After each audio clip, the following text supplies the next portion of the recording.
Hi hello నమస్తే అంటూ న్యూస్కు స్వాగతం. మనం ప్రస్తుతానికి శంకరంపేట మండలంలోని జనజాతర సభలో ఉన్నాము. ఇక్కడ అందరూ పెద్దలు కాంగ్రెస్ కార్యకర్తలు అందరూ రేవంత్ రెడ్డి గారు వస్తున్నారు కాబట్టి వీళ్ళు కూడా రావడం జరిగింది. సో ఇంత ఎందుకు వచ్చారు, ఎక్కడి నుంచి వచ్చారు, మరి ఏంది, కాంగ్రెస్ గెలుస్తుందా, మరి మోడీ గెలుస్తాడా అనే విషయమే అడిగి తెలుసుకుందాం. ఎక్కడి నుంచి వచ్చారు మీరు? సార్ మాది అంతర్గామ సిరిగాపూర్ మండల్. మరి మేము ఇక్కడ ఒక 100 మంది కాంగ్రెస్ అభిమానులము సురేష్ రెడ్డి గారు గెలిపేయడానికి సిద్ధమయ్యాము అని మేము చెప్తున్నాం. ఇప్పుడు మోడీ గెలుస్తా అంటున్నాం, మేము రామ మందిర్ కట్టించినామని వాళ్ళు అంటున్నారు. సార్ దేవుడు ప్రత్యేకంగా అందరికీ దేవుడు ఉన్నాడు, మోడీకి ఒక్కొనికే లేదు, మనకి బి దేవుడు ఉన్నాడు. కానీ అట్లా కాదు, పార్టీ మరి దేవుని పేరు పెట్టుకొని బదలం చేసి మనము మోడీ అంటే కాని మాట. కొంతమంది ఉండొచ్చు, వాళ్ళ అభిమానులు ఉన్న వాళ్ళకు ఉంటుంది.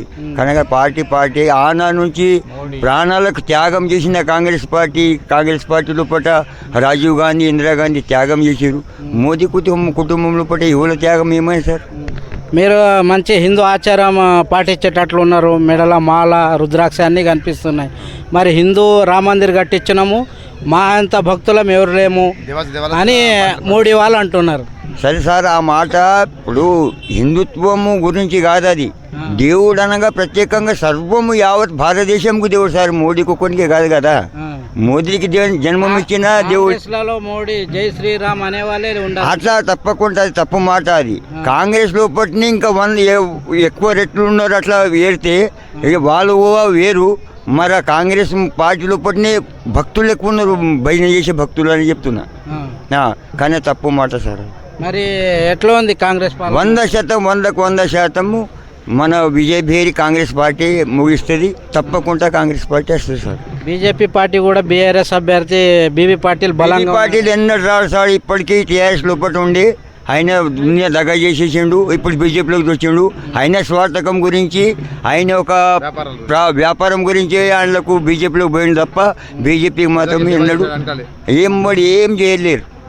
అట్లా అభివృద్ధి ఏమేం కాలేదు. ఇంత మొదలు 10 సంవత్సరాలు ఏమీ కాలేదు. 10 సంవత్సరాల నుంచి ఇంతవరకు ఏం చేయలే. మా గ్రామంకి వచ్చి చెప్పిండు మేము చేస్తామని చెప్పిండు, కానీ మాకు ఎలాంటి వాగ్దానం చేయలేదు. మాకు సురేష్ షెట్కర్ మాకు ఆదుకున్నాడు, మాకు ఆయన నాయకుడు. బియ్యం ఫ్రీ ఇస్తున్నాము, మా మోడీ చేసినంత అభివృద్ధి ఎవరు చేయలేదని అంటున్నారు. అది కాంగ్రెస్ ప్రభుత్వం వచ్చింది కదా సార్, అది కాంగ్రెస్ ప్రభుత్వంలో వచ్చింది. అది ఎప్పటికీ అది అభివృద్ధి పథకం నడుస్తూనే ఉంటుంది. అది ఎవరు వచ్చినా ఇవ్వాల్సిందే. కాంగ్రెస్ పార్టీ మాకు అండగా నిలిచినాం సార్. ఎట్లా బీఆర్ఎస్ పాలన కూడా ఎట్లా ఉండే? బీఆర్ఎస్ పాలన ఏం లేదు సార్, అంత అప్పుల రాజ్యం సార్. అది మొత్తం అప్పులే, ప్రజలకు మొత్తము అప్పుల బాధ చేసి పడేసారు. కాంగ్రెస్ పార్టీ జూటా చెప్పి అంత గవర్నమెంట్ సాధించింది అంటున్నారు. అదేం లేదు సార్, కాంగ్రెస్ పార్టీ నిజాయితీ పార్టీ సార్. అది నిజాయితీ పార్టీ, ప్రజలు నమ్ముకున్న పార్టీ, 100 సంవత్సరాల చరిత్ర గల పార్టీ సార్. అది ఒకరోజు పార్టీ కాదు, 100 సంవత్సరాల చరిత్ర ఉంది దానికి. ఈరోజు పార్టీ కాదు అది. చెప్తాన్న 100 రోజుల హామీలు ఏవి కూడా నెరవేర్చలేదు కాంగ్రెస్ ప్రభుత్వం. ప్రభుత్వం వచ్చి 4 నెలలు అయింది కదా సార్, ఇంకా టైమే జరగలేదు. ఇంకా 2 సంవత్సరాలు చూస్తే తెలుస్తుంది మన రేవంత్ రెడ్డి పరిపాలన. టైం ఆగాలి కదా సార్, ప్రజలు కూడా కొంచెం ఓపిక పట్టాలి. అందుకే మేము ఖచ్చితంగా ఇప్పుడు 10 సంవత్సరాల లోపల రుణమాఫీ చేయలేదు అనేది చేయలేదు అప్పుడు బీఆర్ఎస్ ప్రభుత్వం లోపల. మరి ఇప్పుడు 4 నెలల లోపల కావాలంటే అదొకటి దగకూరు కాబట్టి మేము అడుగుతున్నాం అంటున్నాం. కాదు, వాళ్ళు చేస్తారు. దానికి కొంచెం టైం కూడా కాబడుతుంది కదా. మనిషి పుట్టంగానే పెరగలేడు కదా. అది ప్రజలతోని కాంగ్రెస్ ప్రభుత్వం వచ్చింది, ప్రజల చైతన్యంతో కాంగ్రెస్ ప్రభుత్వం వచ్చింది. బీఆర్ఎస్ ప్రభుత్వం దగాకోరి ప్రభుత్వం. ప్రజల లోపల మార్పు రావాలని వచ్చింది. జిందాబాద్ ప్రజల లోపల మార్పు రావాలని కావచ్చు, అట్లా ప్రజలే తీర్పిచ్చారు సార్. అది ప్రజల మార్పు.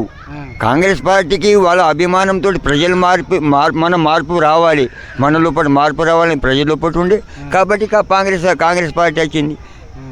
ప్రజల లోపల ఇంకా కాంగ్రెస్ పార్టీ మీని ఉన్నది కాబట్టి అట్లనే కాంగ్రెస్ పార్టీ మరి ముంగడి సాగుతుంది. అది సంజయ్ రెడ్డి పాలన మంచిగా ఉంది సార్.